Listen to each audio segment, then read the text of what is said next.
natti agarsiiste Yesuus. Hojii gaarii tokkoon qabu dhiiga kee narraa miicite cubbuu koo. Gaarummaa maaliin qaba gaarummaa natti agarsiiste Yesuus.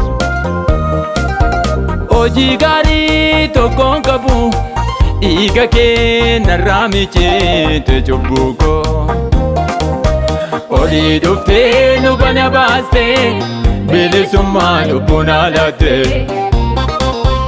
Aangoo du'aa narraa cabsite jireenyatti ol na galchite.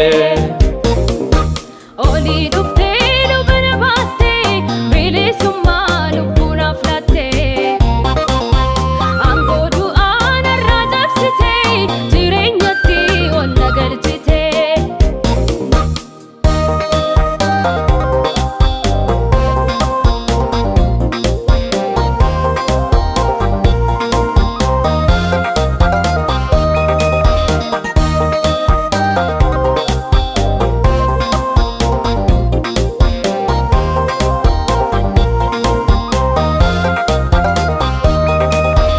Achi bagooti jaalalaan harkistee na fidde. Hojii gaariif nama hin malle luba goote of dura na dhaabde.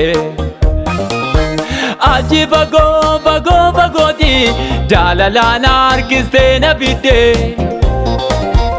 Hojii gaariif nama hin malle luba goote of dura na dhaabde. Kan sirraa aanan fageesse yakka kooti.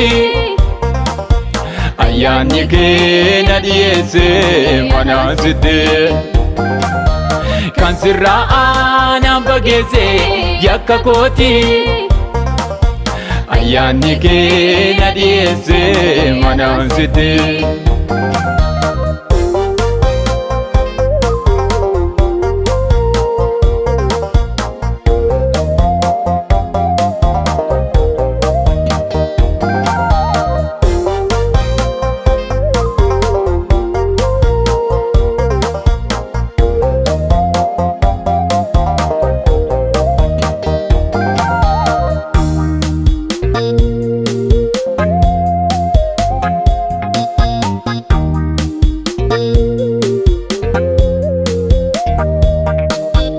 Hojii gooti kanaaf hojjete qaraaniyoo Golgootaa irratti. Muka fannootti fannifamte akka nama abaaramaatti. Hojii gooti kanaaf hojjete qaraaniyoo Golgootaa irratti. Muka fannootti fannifamte akka nama abaaramaatti.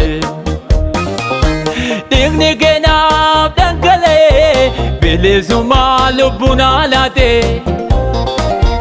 Arfii du'aa narraa deemsite Si'ool keessaa qabdee ol na fuute. Dhiigni kee naaf dhangala'e birmadummaa lubbuu naa laatte. Arfii du'aa narraa deemsite Si'ool keessaa qabdee ol na fuute.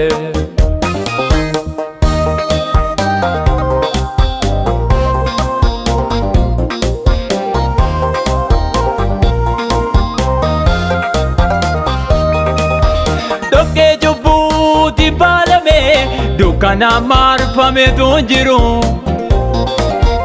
Harka keetu anaaf dhufe hidhaa cubbuutti na furu. Dhoqqee cubbuutti faalame dukkanaan marfametu hin jiru. Harka keetu anaaf dhufe hidhaa cubbuutti na furu. Furameera ankaraa kee furameera. Du'a jalaa jireenyatti an darbeera. Furameera ankaraa kee furameera. Du'a jalaa jireenyatti an darbeera.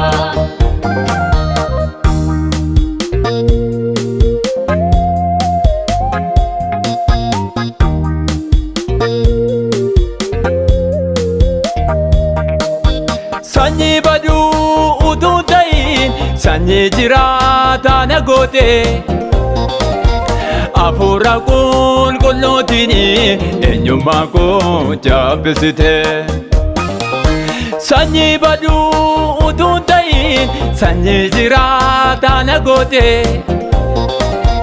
Hafuura qulqulluutiin eenyummaa koo jabeessite Ayyaanni kee na ayyaanomse nama na godhe Ayyaanni kee na ayyaanomse nama na godhe Ayyaanni kee na ayyaanomse nama na godhe Ayyaanni kee na ayyaanomse nama na godhe